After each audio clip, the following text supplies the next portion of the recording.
terribly expanding the storage. No, it's all Okay, it's Yeah. 3:05, so let's get started. So 2 announcements. Quiz 6 is out tomorrow. It should be a little bit easier than the previous quizzes, so that should be a nice relief for you. And a midterm is 1 week from today. So, are there any questions before we get started? Yeah. Could you go over Chomsky Normal Form? I will at the end if we have time. Yeah. For number 8 on the homework, because it was the one proving like the using complement intersection, Yep. just like the form of like how to actually answer the proof. Mhm. Yeah. You gotta go over like the form of like how would we answer it. That was the part I was confused. Okay, so let's say that I have a regular language L, and I want this. I want to have the set of strings such that it does not have a substring that is a member of L, but it does have a subsequence that involves L. So I won't do the subsequence one for time, but I will do the substring one. So how do I represent the set of strings that don't have any substring that is a member of L? Well, if it doesn't have a substring that is a member of L, could I do complement and get the ones that really are a member, have a substring that is a member of L? It's not a rhetorical question. Yes. Yes, yes, right? Okay, well, maybe we can think about how do I represent the set of strings which do have a substring which is a member of L. Well, if L is regular, does it have a regular expression? Yeah, L regular implies exists, regex R for no. Well, how do I represent the set of all strings that have something that R could recognize in the middle? Well, pick any string that does have something that R could recognize in the middle. What can appear before that part? What can appear before the part that involves R? And anything, right? Anything can appear before. What about after? Anything also, right? As long as there's a substring that involves something R can make, we're fine. Okay, well, suppose that the alphabet is sigma. Well, how do I represent anything using sigma? Sigma star. Then I want something from this that this regex can make, so it's just R. Then I want anything afterward, which I think is sigma star again. Is this a regular expression? Yeah, but is it the one that I want? These are the ones that involve something in R. I want strings that don't involve anything with R in the middle. So what do I do instead? Complement. So idea is, let this be, say, R1. Convert R1 into a DFA, because I can't do complements with regular expressions. So then complement D, and that's it. Okay. So I figure out how do I represent the things that do have a substring which belongs to the language of R. Then I want the ones that are the complement of that. I can't do that with regular expressions, so I just convert to a DFA, which I can do, and then complement it. And that's it. So that's how I do the first part. And assuming we can do the second part, how do I get not a substring and is a subsequence? How do I do and? Intersection.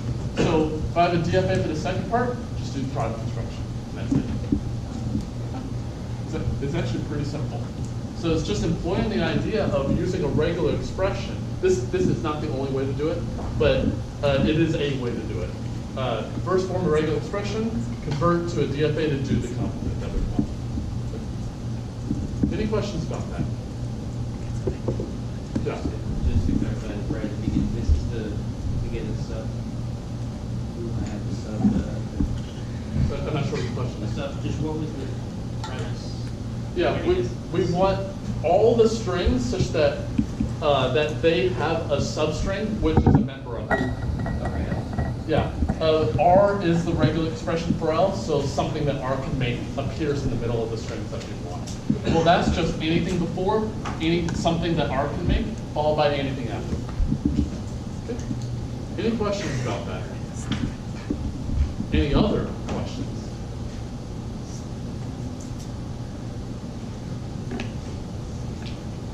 Okay, so let's get started. So what was the major thing we talked about in lecture last week?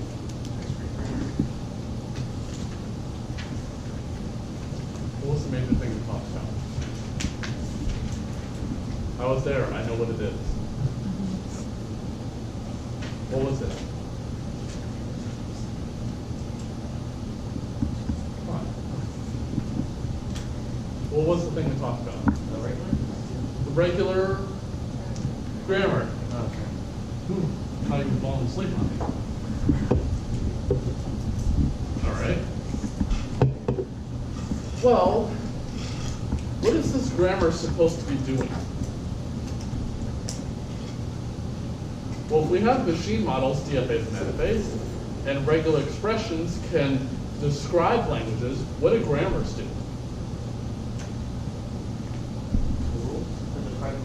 That they have rules, but I think that applying the rules allows us to generate strings. So these things allow us to generate strings, but we have these rules in there. But before we even get to rules, what other things must a grammar have then? It's got to have something on the left side and the right side of the rule, right? So what can appear on the left side of the rule?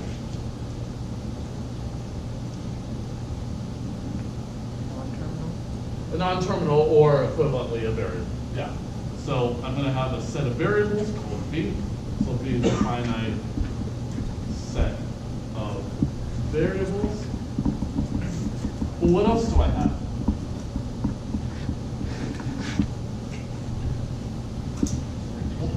Well, I gotta have a way to make strings, right? If I'm going to be calling these regular, I want to get the regular languages. So I better have some base alphabet, which is the language that I'm going to be over which the language will be defined.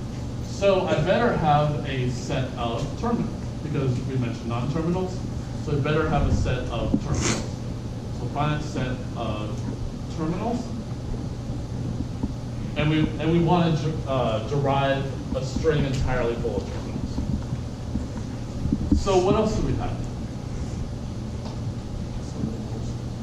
A set of rules. I'll get to that in a second.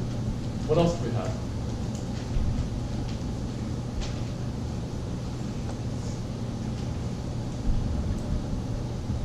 What else do we have?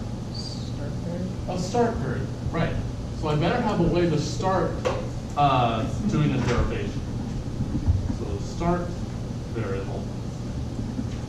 And then now we mentioned R, which is the set of rules.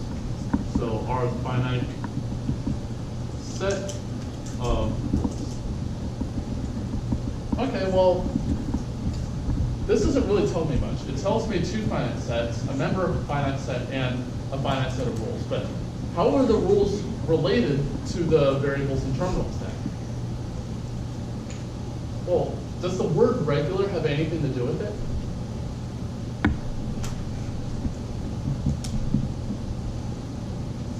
Well, if I want the regular languages, I want to restrict the set of rules that I'm allowed to have. Well, what can appear on the left side of a rule? A non-terminal or a variable, right? So have a variable on the left side, but what can appear on the right side? Well, let's see. I want these to recognize the regular languages. So what string do I have to recognize? Epsilon, right? I have to get that string. So let's allow you to make that rule. What about a single character? Should I be allowed to get those? Yeah, I should be able to get a single character also. Single character. But if we just lived in this world, I think life would be very boring, right? I don't have any way to get it to any other variables. So let's allow you to just jump over to another variable. So let's allow you to have a variable be replaced with another variable. But I still think that this is not very exciting, right? I can only ever generate a single character or epsilon using if I just had these three. So I think I need to be able to go to another variable and produce another character. I need to have both those possibilities. So I produce a character, and then I also go to another variable, or maybe the same variable. Okay? Okay, so that seems that's well defined, but what did we show with these regular grammars? It's in the title. Regular. What does that show? Was anyone in lecture last week? You can make a DFA. I can make a NFA with, and I can also make a DFA for it. But the other thing is I could go the other way. If I have a DFA or NFA, I can make a regular grammar for it. And therefore, they recognize the same class of language as the regular languages. So let's do both of those transformations. So I have a regular grammar right here, and I want to make an NFA for it. So let's first check to make sure it actually is a regular grammar, so I'm not cheating you. So it says, I have variables STA over here. I have terminal with a variable or epsilon, that's fine. Terminal variable, and it looks like we have a regular grammar. Okay, so that's good. So how in the world am I going to transform this thing that has variables, terminals, rules, that kind of thing, into something that has states and transitions and final states? How in the world am I going to do that?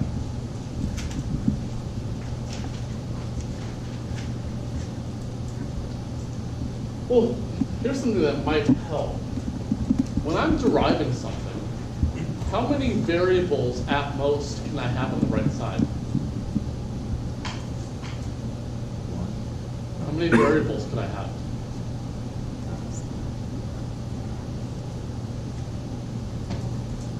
How many variables can I have? Well, yeah, I only start with one, and I can only ever produce one. I can never get to two. Can I drop out a variable? Can a variable just disappear? Sure about that? It goes to epsilon. S to epsilon, or S to a single character. Okay, so I have at most one variable. Okay? If I'm in an NFA, how many states could I be in at a given time?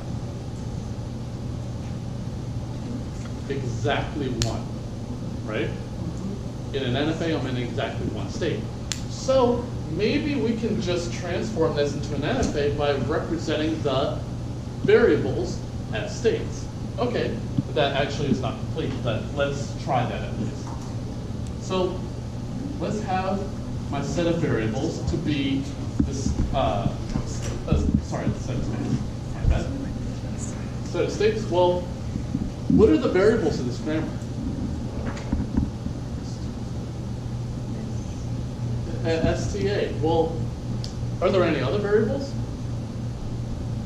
What about that vertical bar thing? Is that a variable? No. Is that a terminal? That, No. No. So what is it indicating? or Or, right, with multiple rules. So if it's not that, what about 0 or 1? Are those variables? no. No. What if I had another rule that went like this, where B didn't appear on the left side? Can I have that? No, because then I would have to include it in the set of, yeah, I would have to include it in the set of variables because variables could appear on the right side and nothing else, unless you have a term. So, if I just stick with this, I think my variables are ST and A. So let's make my states STA. That actually won't be true. complete, but let's start with that. So let's make my variables as states. Okay. I think the input alphabet is the things that are not variables, or epsilon on the right side. So what are those? I think that's just 0 and 1. Okay? I don't know what the transitions are yet, but let's just start with that. What's my start state going to be? Sure about that? Did I indicate what the start variable is? Yes. No. Okay. Can any one of these be the start variable? Doesn't it imply that the top one is the start? That's the usual convention, but can any of them be the start variable? Sure. Yeah, because by the definition, it doesn't say it had to be the top thing or had to be called S. It's just some element of B. Okay, well, let's choose one. So I think S would be a good candidate. So I'm going to choose my start variable to be S. So what should be the start state of my NFA then? T? Yes. I think S. Yeah. All right. And so now I got to think, what are my final states? How do I find out what a final state is?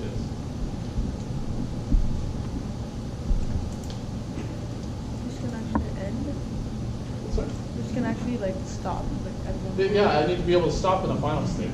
So, well, the only possibility, I don't think I should make T or A the final state, right? Because they go to some other, the T or A can't just drop out. So I think S could be a final state, but what's the problem with that? There ends up not being a problem with this grammar. But what if I appended this with a single character? I can do that since this is a regular grammar. But what if I'm an S, which is a final state, and I apply S to 0? Where do I go? There's no variable on the right side. So I can't do that. So what do I do instead? Maybe we can use another state, which represents, go to here if you're going to drop out, if the variable is going to drop out. Okay, so let's add a new final state to UF.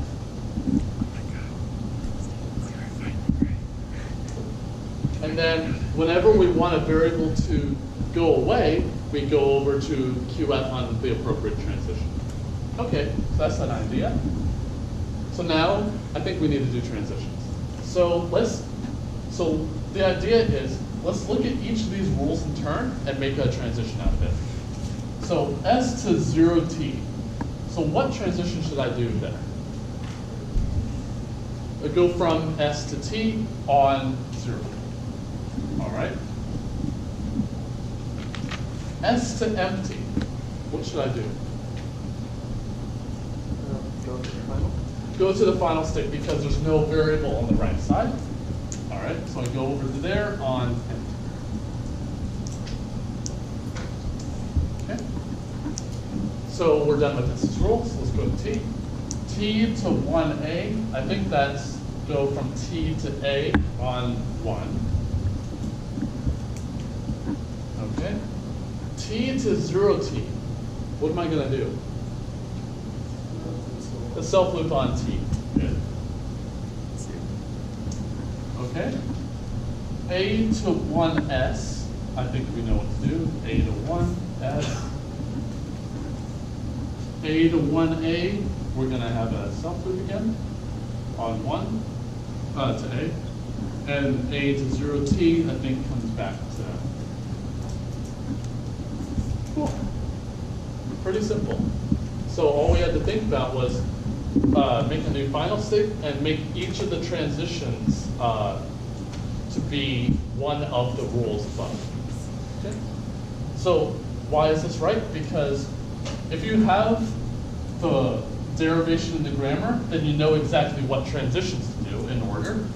If you have the transitions, then you can just map, okay, I applied those rules at that time.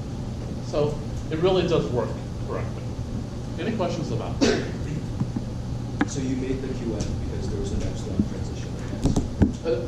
Because it's fine here.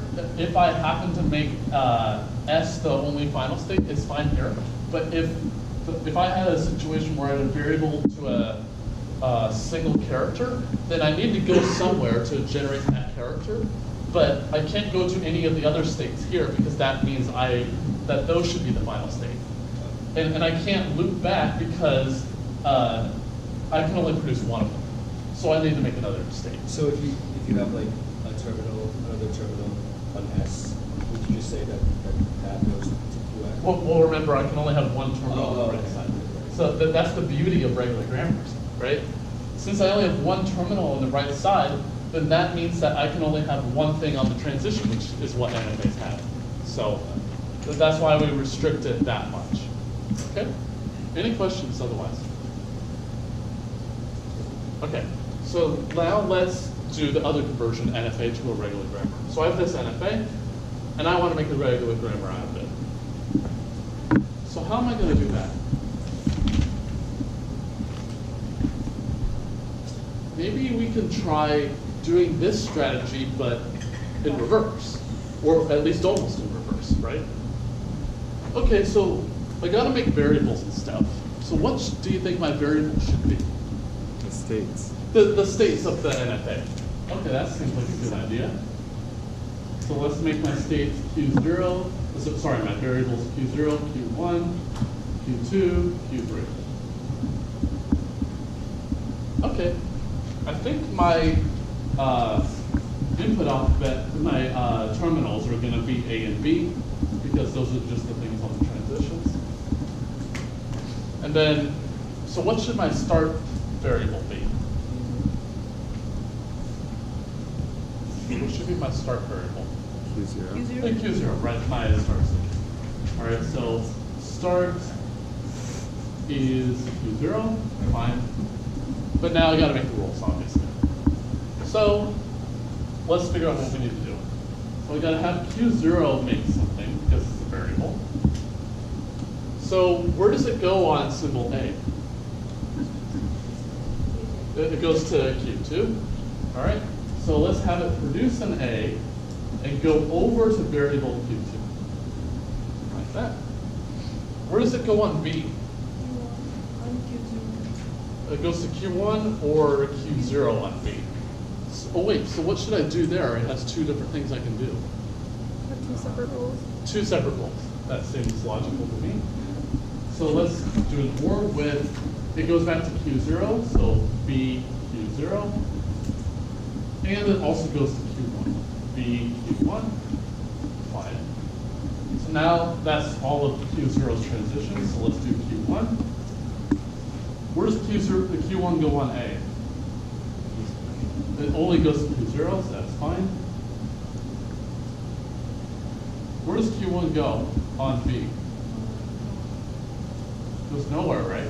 Yeah. Should I write a rule for that? No. No, because the grammar is only concerned with generating the strings in the language, not generating anything else. So I don't need to make a rule for that. All right, Q2. Where does it go on A?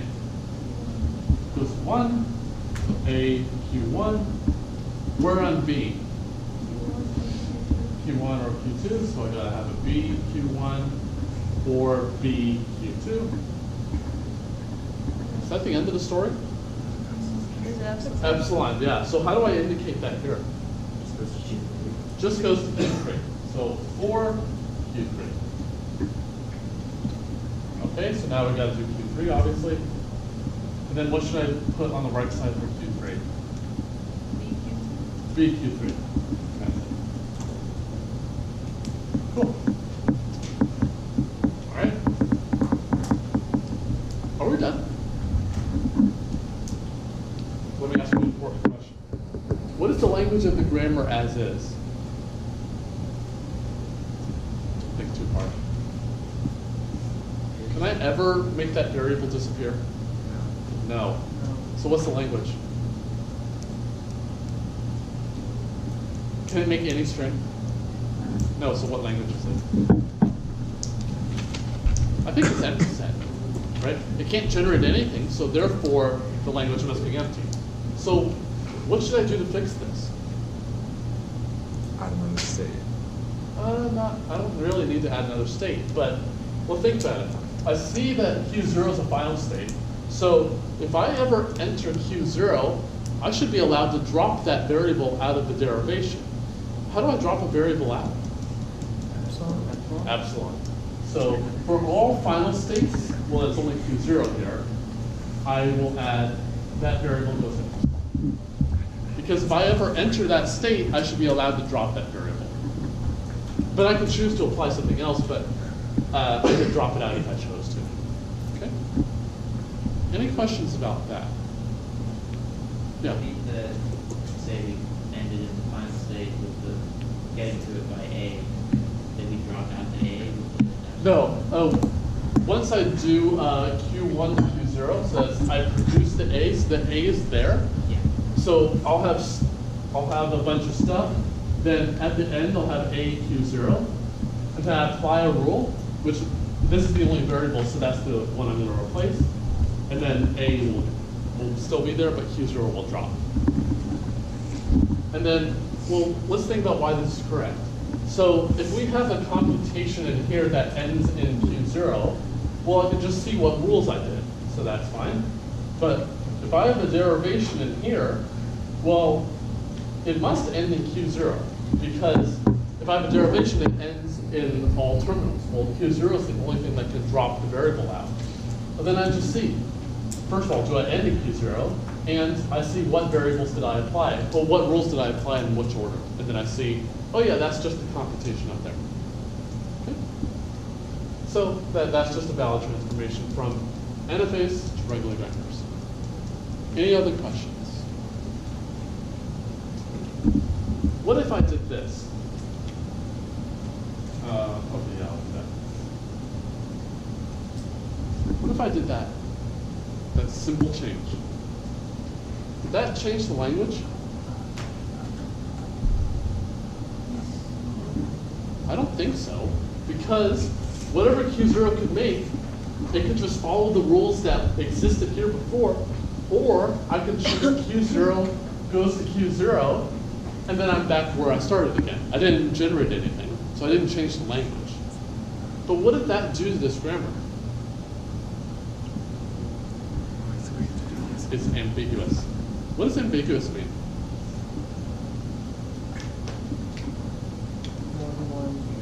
Parse tree for the same tree. Right, so let's think about that for a second. So ambiguous means that I have something to do with these two parse tree stuff. But what's another way of thinking about parse trees? Is there another way we can look at it? Something with derivations, I think. Parse trees are equivalent to what derivations? Leftmost derivation. Oh, what's the leftmost derivation? You always set out the leftmost variable. Right, I whatever the leftmost variable is, I apply a rule to that guy. Is every derivation in here a leftmost derivation? How many variables could ever appear on the right side of any regular grammar rule? How many is a number? One, right? At most one, or zero. So there's only one variable that could ever be there. So I think every single derivation is a leftmost derivation. Okay, well, let's see. How many ways can I generate the empty string? We'll see. I can go the direct route, or I can go through Q0 and then come back. But then I can go back to Q0 again and then keep going. So I think there are infinitely many derivations of the empty string here. But what did I only need to show that it's ambiguous?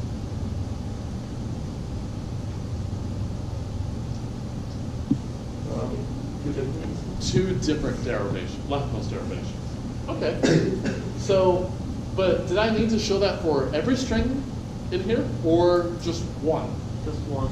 Just one. So one string, but did I care about whether this was in the language or not? It should be in the language. Well, what about like the string AB? Does the NFA accept AB? Well, comes here on A. Where do I go on B from here? Q1 and Q2, right? Is Q1 and Q2 a final state? No. So that string, that doesn't accept AB, but do I care if AB has two different derivations? No, I don't think so. So is some string in the language has two different derivations, leftmost derivations. Okay? Cool. Any other questions about this? Okay, so let's start doing the. So let's look at the third question. So it says, make a CFG for this one. It's 0, 1 star. W is a palindrome.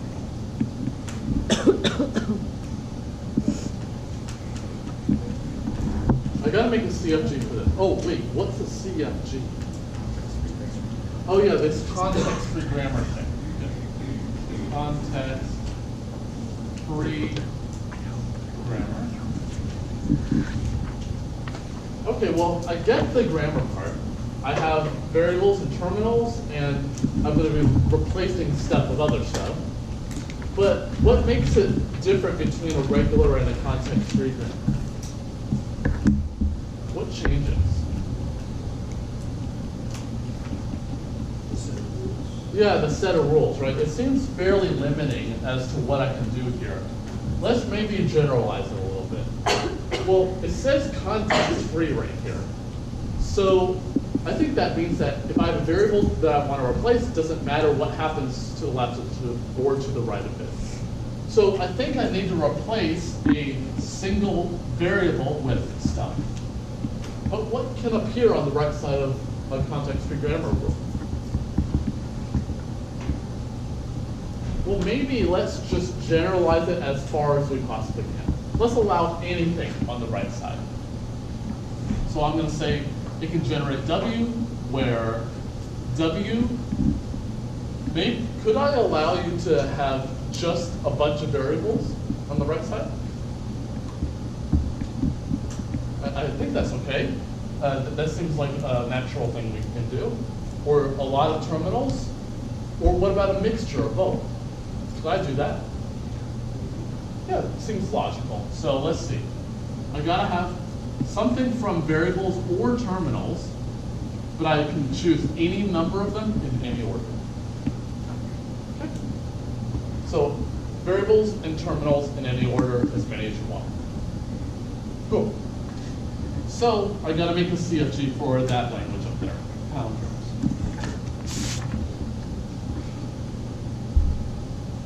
Well, let's say we have a palindrome.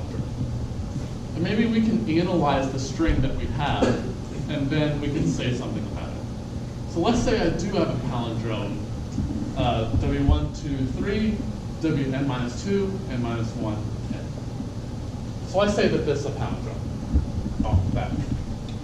Is there anything I can figure out about this string based on the fact that it's a palindrome?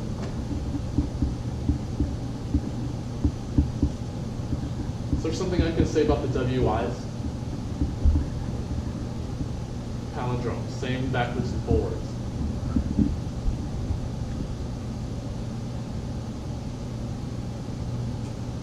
Is there something that we can say about the WIs? What's the relationship between W1 and Wn? They're the same, right? Because it's the same backwards and forwards. Oh, okay. So let's say we know that W1 is equal to Wn. What about W2 and Wn minus 1? They're also the same. Oh, okay. And then it's equal all the way down. Okay, let's see. Suppose I was able to lop off a W1 at the front and a Wn off the end. What do I know about the string in the middle? it must also be a palindrome, right? Because I locked off the same character on both sides. Okay, well, let's see. It seems like if I can take the same character off both ends, can I just recursively call myself? Yeah, if I have a variable that generates all the palindromes, take a character off both ends, and just recursively call that variable. Okay, well, if I'm going to be doing something recursively, then what should I have at the very end? A stop thing or a base case, things like that. So what is a base case of this? The empty string. Empty string is certainly one, but A single character. right, a single character, because if I have an odd length string, it can be a palindrome too. If I keep taking two characters off the length of the string, then I'm going to only end up with one, and I can't apply the lop of both sides thing again.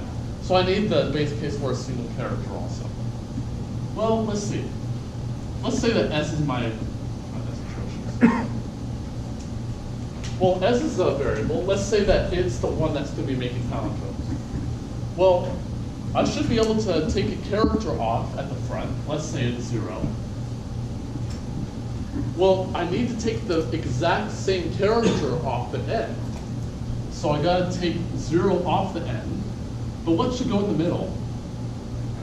S, right? Because I'm just going to recursively call myself.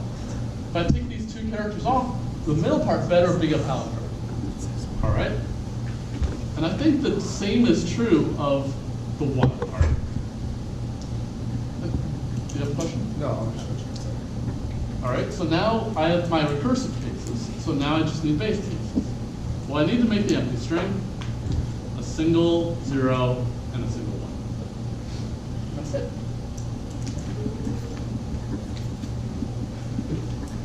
Is this language regular? Oh no. No, then how would you show that? There's only one way. Pumping level, right? So what string should I choose for the use of the pumping level? Something that is a palindrome and length at least p. All right, so let's do 0 to the p, 1, 0 to the p. I won't go through the proof, but that will be a perfectly valid string. But just note, this is not regular, but look how simple the grammar is. It's only 5 rules, right? And 1 variable too, which is even better. So it really tells you how strong, how powerful the context-free languages are compared to the regular languages. Cool. Is this grammar ambiguous or unambiguous?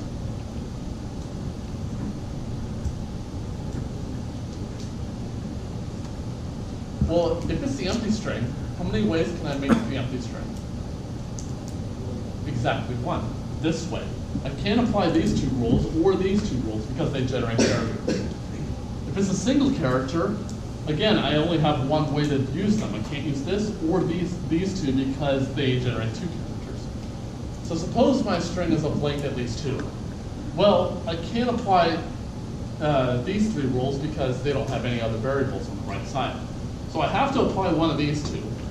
And I can only apply one of them because the starting terminal on both of them is different. And there's no way that the starting terminal of the string that I want is both a 0 and a 1. It can't be possible. So this grammar is unambiguous. Okay? Which is pretty cool. Any questions about that?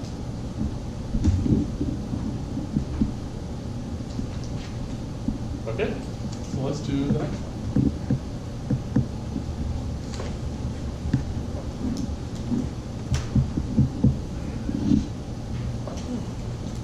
Okay, so let's see. For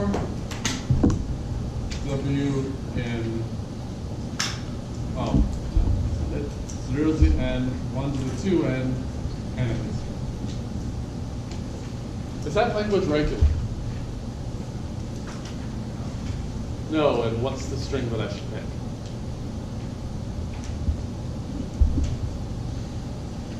What string should I pick?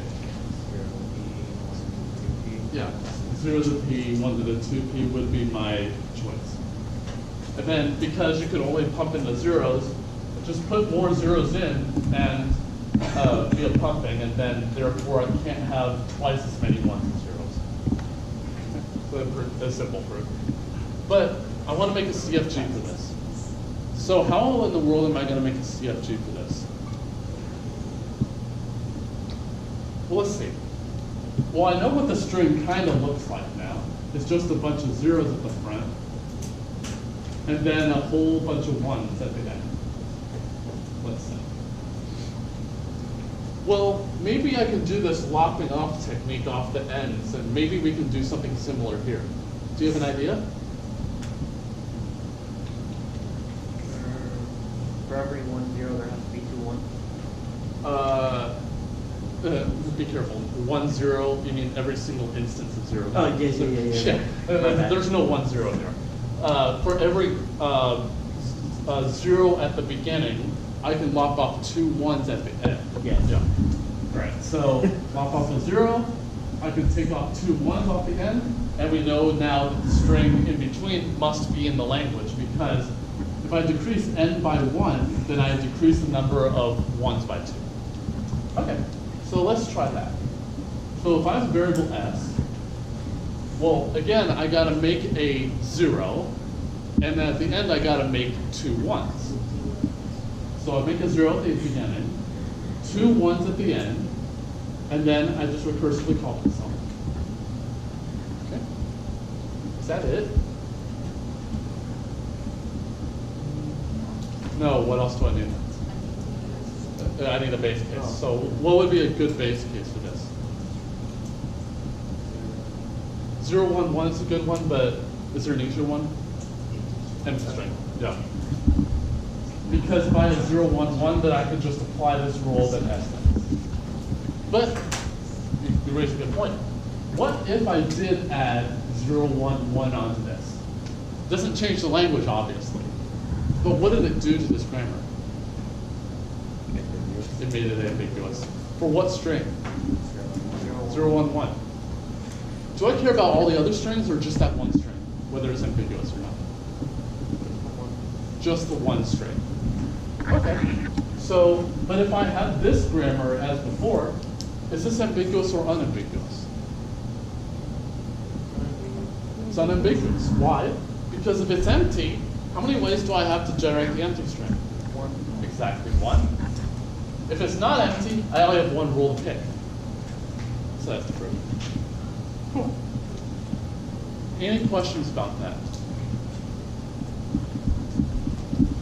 Here's a good, oh yeah, go ahead. Can you once again explain like how you're figuring out whether it's ambiguous or not? It's basically figuring out how many possible rules I can use at any time. Well, the string is either empty or not empty. If it's empty, I only have 1 way to do it. I better not pick this one. If it's not empty, I better pick this one and not that one. So this one was really, really easy. Here you have to think, well, could I have chosen either one of these? Then it's obvious I can't because it starts with a different character. But suppose that it may be possible that I could choose this, right? No, because that ends with different characters. But it may be possible that if I have 2 variables over here and 2 variables here that are different, then I could have chosen either one.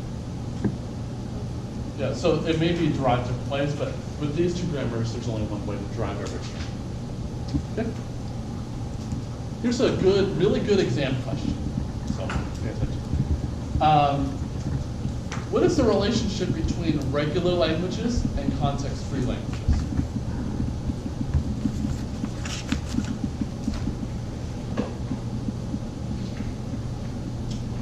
Well, here's the easy way. Is every context-free language regular? No. No, what's a counterexample? Yeah. That one. Well, both of these actually, but yeah, all I need is one counterexample. So there are context-free languages that are regular. What about the other way?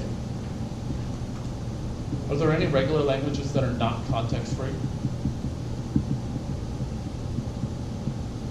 We don't know how to make things that are not context-free yet, so that kind of tells you a little bit. can any regular language be described by a regular grammar? Yeah, because we can convert them to an NFA in that. So they recognize the regular languages. Ah, well, is every regular grammar context-free grammar? Yeah, because all I'm doing is limiting what you can have on the right-hand side. It doesn't say you had to have certain things on the right-hand side. So every regular grammar is a context-free grammar. So what does that tell you? Every regular language is context-free. So regular languages are a strict subset of the context-free languages. But don't worry, I think we'll have 4 more different types of languages throughout the semester. So it's honestly not that bad. It's not. I think it sounds worse than it actually is. But all right. But is that idea clear? How we were able to think about how regular languages and context-free languages relate? All right. So I think we have some time to do some of the. All right. Okay. So the first one says, if we have a grammar that's not in CNF, then it's not ambiguous. So what in the world is that CNF thing? Chomsky Normal Form, yeah. So Chomsky Normal Form. Well, let's see. What is this CNF thing?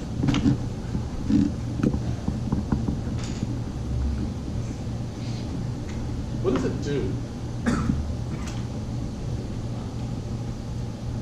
Does it limit like what kinds of rules we can have? I think so. Well, let's see. What types of rules am I allowed to have? Well, I better not change the class of languages. I still want the context-free languages. So I better still have a variable produce a single character. If I don't do that, then there's no way I can get all the context-free languages. What about the empty string? I gotta get the empty string also. So how do I do that in CNF?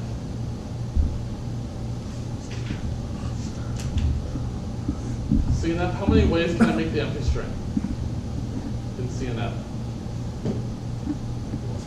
At most one, yeah, I can't have more than one. And the only way to do that is with the start variable producing empty. Well, again, we're still in regular grammar land. I still need to get to context-free language. So we should be able to go to other variables then. Well, I can't just let you go to exactly one variable because then we're still over here, and that's not fine. So I'm going to allow you to go to 2 variables where B and C are not the start variables. And the reason for that is that I don't want to generate the empty string in a different way than just from the start variable. Okay, well, the question is, so first of all, why do we care about CNF? How many of you have taken or are taking 340? How many of you know about what first and follow sets are? No. Isn't it very difficult in general to find the first follow sets? Yeah, pretty complicated, right? Very easy with this. It's extremely easy with this. But here's the other thing. We'll actually be able to show, using this, that there are certain languages that are not context-free, using the fact that we have CNF, which is pretty interesting. Okay, so the question says that if we have a grammar that's not in CNF, then it is not ambiguous. Okay? So, I don't know if I read it wrong. Oh, yes, it did read it wrong. If a grammar is in CNF, then it is ambiguous. Okay? So, what are your thoughts about that, true or false? What's that? Could I make a grammar in CNF that is not ambiguous? Yeah, how would I do that? Any example? Here's one. pretty simple. It's in C and F because it follows that one type of rule. Is that grammar ambiguous or not? No, because there's only one way to make the empty string. So it's unambiguous. Okay? So that statement's not true. All right, so I think we're done. Any other questions?